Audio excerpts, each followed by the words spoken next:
Welcome to another exciting episode of Farm G8 series. Yes, please subscribe to our YouTube channel and keep the notification button on.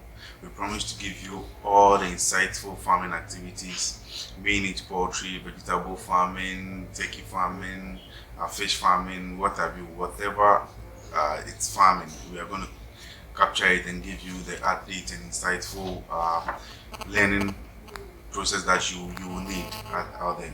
All right, so today on this particular episode we are going to take you through guides or steps to start a poultry farm. Yes, so with this series it's very important that for beginners who are coming into the business and have no expertise advice, so I think this video will be very helpful for them, and they can just channel on this and just use our expertise advice and take it through and plan their poultry farm.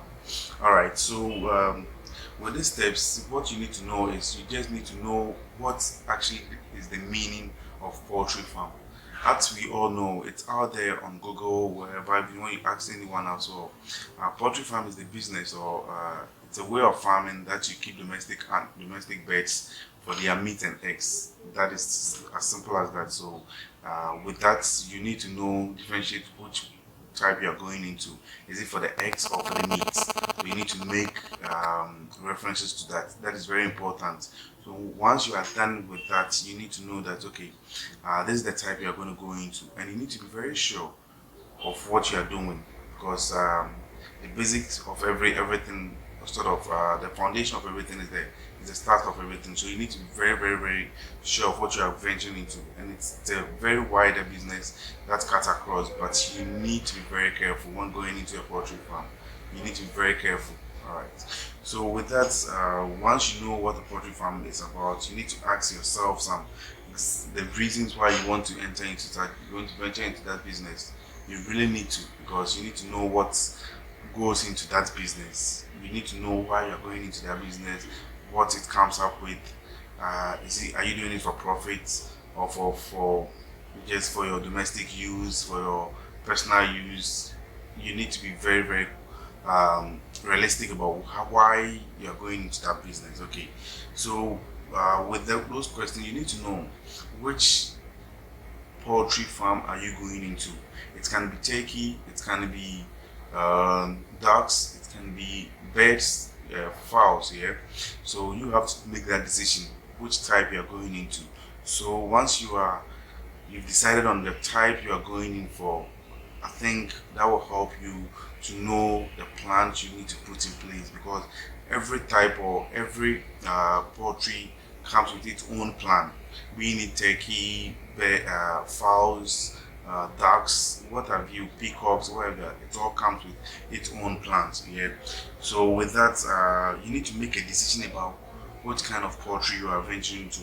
That is what I make earlier on. So when you are confident and comfortable with what you've selected and what you've chosen or what you've decided on, you need to move into the next phase. That is, you have to research into details. That is very important. You need to do a very thorough research into this business. Yes, it's very important going into such a business. You need to do the background checks. You need to even do online checks. That is very important. Then you do the technical checks. That is when you go to the farmers, and trust me, it's not easy to visit someone's farm just like that, because it's very important. For biosecurity reasons, they don't allow visitors into farms these days. So it's very difficult going to someone's farm to just get your expertise advice or something. So all you need to do is just get a farmer who you think will help you in one way or the other. Sit the person down, ask reliable questions, realistic questions, so that you get the information you need. You need to do a very good research on the business you are going into or venturing into. All right. So 3, the availability of human resource and expertise. Let me tell you this: going into a poultry farm, it's not shall I say, a fun work. It's a work that needs your attention, your time. And trust me, maybe you are not in the country, or you are abroad, you are not in Africa, or you are not wherever the farm will be situated. You really need to get an expertise and a human resource that are going to manage the farm. Managing a farm is as difficult as managing a school. That is very important. You need to keep that note because it's a day-to-day activities. Every day there's a new activity, and you are not going to be there constantly. So you need someone who is going to be there in the presence of you and take care of the birds. And mind you, the person doing that also should be someone learned who has been in this business not more than or not less than 5 years. It shouldn't be less than 5 years. The person should be more experienced in this business because day-old chicks are very expensive. So imagine a day-old chick is let's say $1, and you have like 10,000. That is $10,000. Put it in that way. So every bird that you lose counts. So you lose 2 birds, you're losing $2. You lose 3 birds. So you need someone who is going to be in charge of that farm, and that is the expertise personnel you need. In the human resource, you can get 1 farm manager and 3 or 4, depending on the number of birds you are doing. But you are doing roughly like 1,000 birds. I would advise that you go for an expertise and maybe 2 farm workers that are going to help in the day-to-day activity, and they are going to understudy the person. Should the person get sick or travel, who is going to be in place of the person, of the farm manager? That is one important thing. And every farm should be treated as I said, equally like any job at all. You need to get an office in the farm. You need to get advisors, even a secretary in the farm to keep your records. Records keeping in farming is one important, and if you don't get the expertise to keep records, it's going to go all around to hurt you in the future. So you need to set it up like a company that you are about to run, so that you don't waste money, because it's very much involving. You need someone, at least if not for anything, a 5 years experienced person. That is very important, because that person has been in the business and known the do's and don'ts in this business and helps you. And one important you need to keep notice with poultry farming, the more you put in, the more you get it back. You treat it good, it treats you back. You won't notice at the very earliest stages. You think the birds are doing fine, but when they get to their laying stages and you don't get any eggs or the required percentage, that is where the problem starts coming in. So you need to keep note of that. And human resource and farm expertise, or someone who is very knowledgeable in the business, that is one important you need to look out for. And I'll always advise to go for someone who has not less than 5 years 5 years knowledge in the business. Yes. All right, so when you are done with all this, yes, then you go to the number 4. The number 4 talks of looking for a piece of land. That is the basics of this business, because you need to set up your business in the land. Note that when you set up your business, you can't, it depends on you. With this particular one, you need to think through whether you are going to buy a land. If you don't have a land, if you have a land, I think you have another issue there. I'll come to that. But if you don't have a land, that is best for you, because you're now going to look for a land. So you can decide where you prefer your land to be. Exactly. That is one important thing. So if you don't have a land, that is very important. You need to, I think when you're making purchase of any land, you need to know, is water accessible there? Is there a good accessible road? Is electricity available? You need to make note of all this. But if you have a land and all those things are available, that is best. And it should be a land that's later, because a poultry farm actually generates scent or smell. And if you are doing a battery cage system with a conveyor belt and let me say semi-automated or fully automated, you are good to go, because the droppings are kept somewhere that the smell won't be that much. But if you are doing the deep litter, bet you're going to have issues in the near future with your neighbors, because it generates a huge stink and they're going to complain. That is some of the things you need to look out for. I will always advise you do that outskirts of town. That is one thing you need to keep in mind, that the land should be outskirts of town. And if it's going to be in a residential place, it should look out for a battery cage system, or a battery cage system and a semi-automated or fully automated system, because that's one, your droppings, the best droppings are kept safe from anything or smell. Okay, so with that one as well, you need to know the necessary things that comes closer Okay, is it is a marketplace available? Is it far from the market?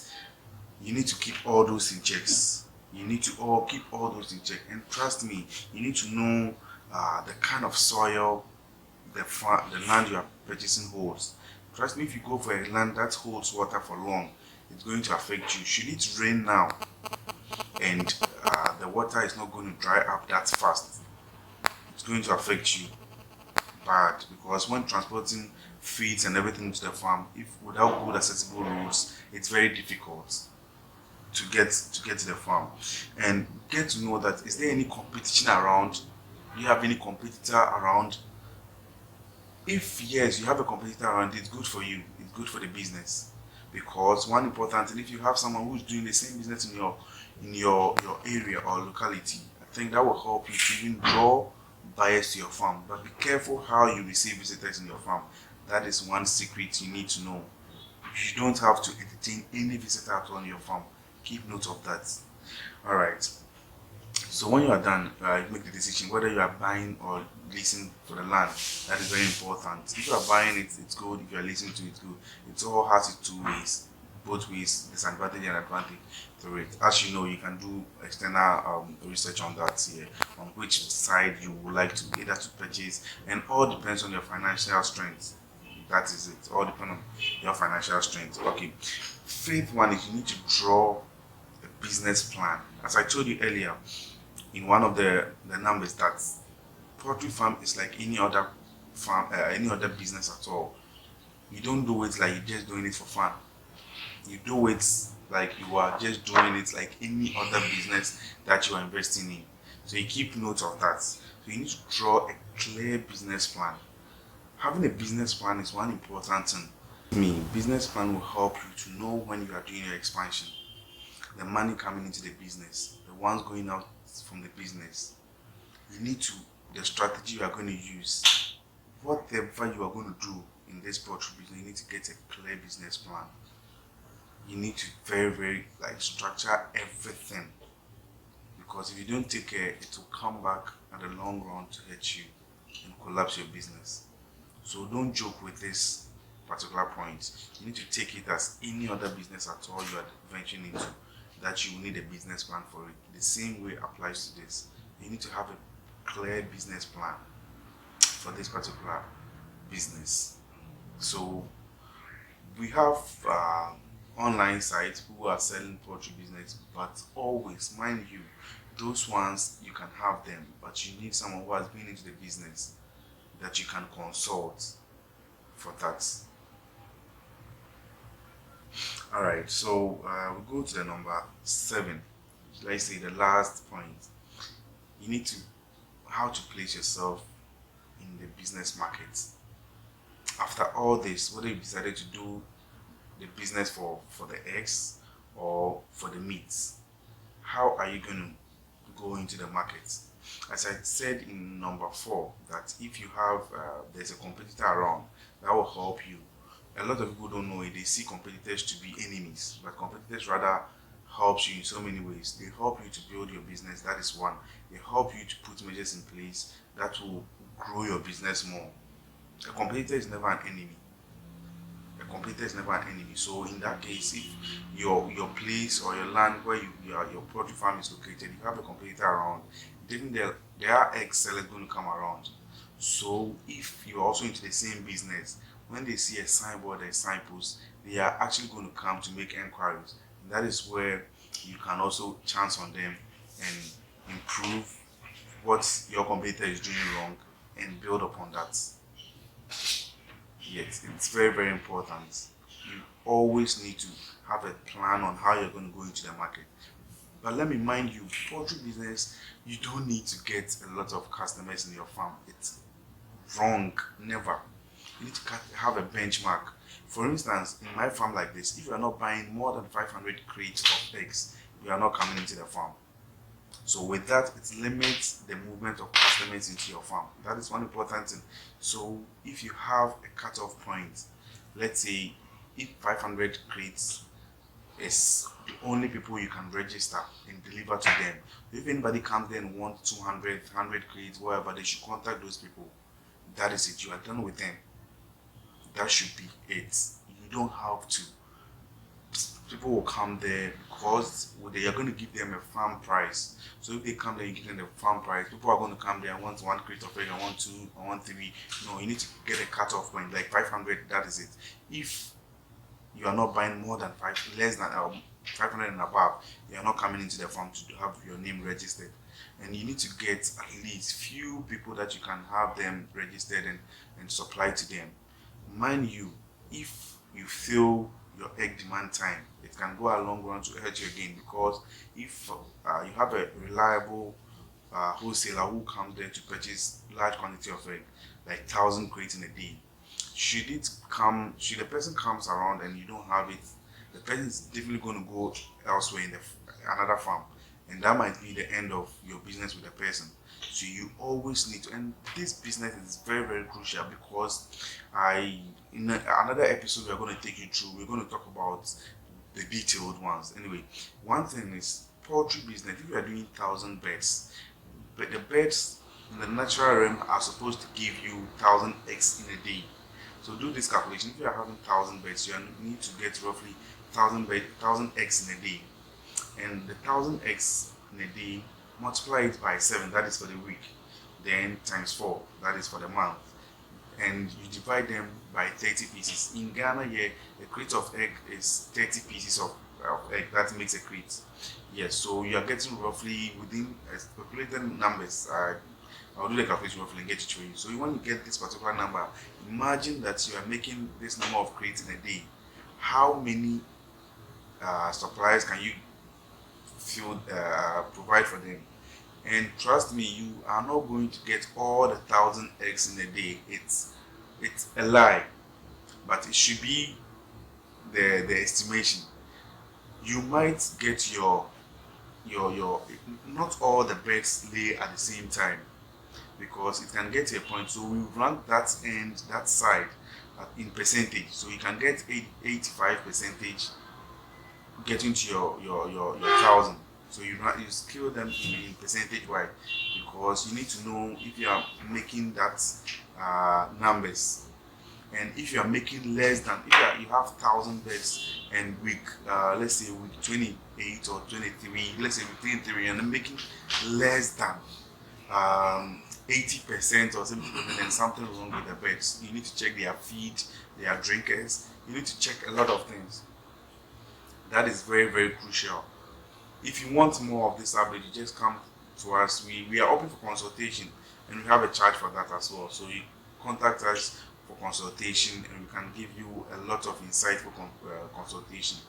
Yes, and we can give you a farm visitation for free as well, but consultation comes with a price tag, please. Yes, so on this note, I think we will conclude here, and we will beg you to keep subscribing to our YouTube channel so we grow with you, and keep the notification button on. It's very important for us. We beg you, so we grow this channel with you. For now, we are doing very well with our channel subscribers, but please, we need more. You can share the videos wherever. And if you have any question, any comments, you are free to contact any of the numbers running below the screen. Please, we will attend to you whenever we see the numbers, and you can call us as well. Please and please again. Alright, so we'll take you through another episode coming week. See you later.